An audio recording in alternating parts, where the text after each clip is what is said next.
कुछ दिन पहले माननीय मुख्यमंत्री महोदय गृह मंत्री से मिले थे दिल्ली में।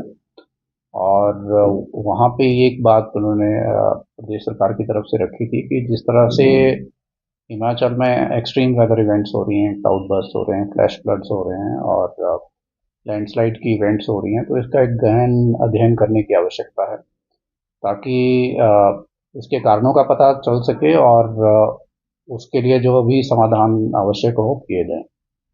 उसी डायरेक्शन में मिनिस्ट्री ऑफ होम अफेयर ने एक टीम कॉन्स्टिट्यूट की है जिसको मल्टी सेक्टरल सेंट्रल टीम का नाम दिया गया है। और ये टीम एडवाइज़र जो एनडीएम में है उनकी अध्यक्षता में गठित की गई है।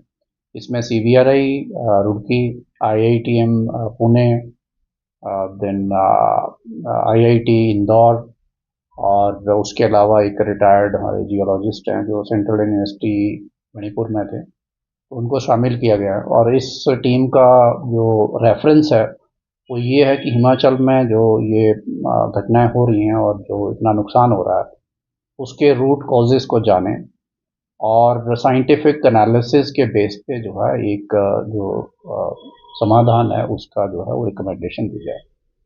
और उस टीम का आज प्रदेश में विजिट था।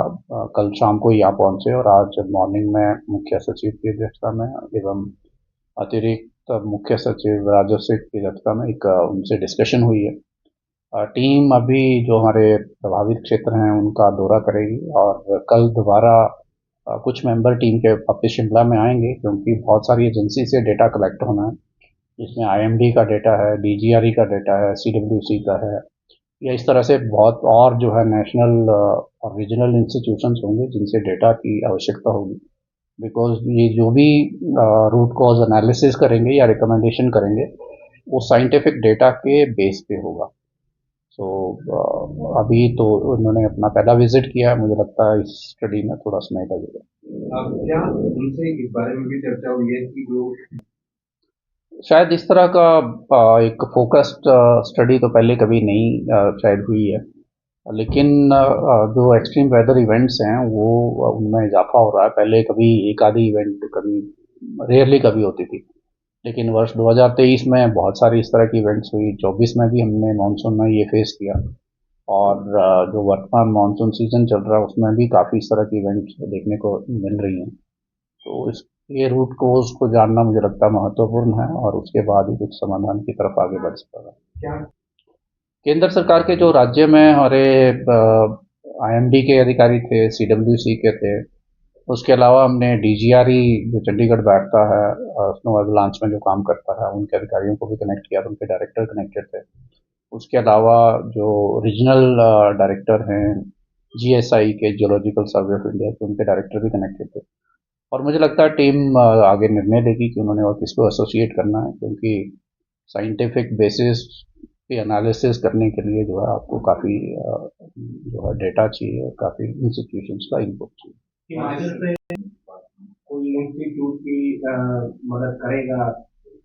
हिमाचल का जैसे मैंने कहा कि जो सेंट्रल इंस्टीट्यूशन जो थे वो हमारे थे मौजूद यहाँ पे। उसके अलावा हमारा department of environment science, technology and climate change के साइंटिस्ट हमारे पास थे। जो हमारा इंडस्ट्री डिपार्टमेंट में जियोलॉजिकल विंग था उसके लोग थे। उसके अलावा हमारे इंजीनियर इन चीफ जल शक्ति PWD, MD electricity board, because किस तरह का डैमेज हो रहा है, क्या डैमेज का पैटर्न है, उसको डिस्कस करना भी इम्पोर्टेंट है। बाकी तो टीम तय करेगी कि उनको किसकी हेल्प चाहिए और किस इंस्टीट्यूशन को वो एसोसिएट करेंगे। सर अभी तक क्या अपडेट्स हैं अब तक ये मानसून की आप बात कर रहे कौन क्या कर रहे हैं? हैं।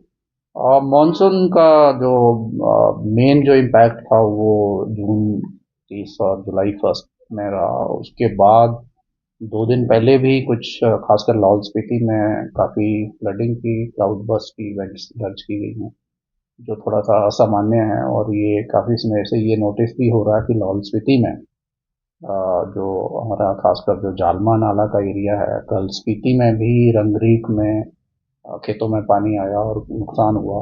औरिक में भी जो है वो फ्लैश फ्लड की इवेंट नोटिस हुई।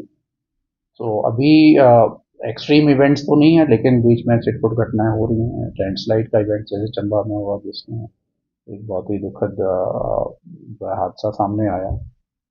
बाकी तो स्थिति अभी जो है कंट्रोल में है और वी आर मॉनिटर। अभी डेथ्स पर अभी तक हुई है मिसिंग। और मिसिंग का आंकड़ा अभी अभी भी हमारा 35 के करीब का है जो पीछे है, तो नए कोई और मिसिंग उसमें ऐड नहीं हुए। और जो मृत लोगों का आंकड़ा है लगभग 116 का है, जिसमें जो हमारे रोड एक्सीडेंट के विक्टिम भी शामिल है। इसके अलावा जो नुकसान का आंकड़ा है जो हमारे पास अभी हमारे पोर्टल में दर्ज हुआ है वो 1200 करोड़ के करीब का है।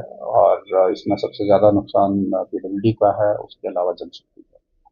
देखिए भरमौर में एक खबर आ रही है तो वहाँ बनी का इंसिडेंट जो आपने बताया वो हमारे ध्यान में नहीं है, लेकिन जहाँ पे भी कहीं इस तरह का जो है रास्ते टूटते हैं या कनेक्टिविटी डिस्टर्ब होती है तो जिला प्रशासन और हमारा जो डीडीएमएज है वो उस चीज़ों को मॉनिटर करते हैं। और यदि कहीं पे इस तरह की स्थिति है कि बच्चे स्कूल नहीं जा रहे हैं तो जो स्थानीय प्रशासन है उसके ध्यान में लाया जाएगा ताकि वो उचित व्यवस्था करे।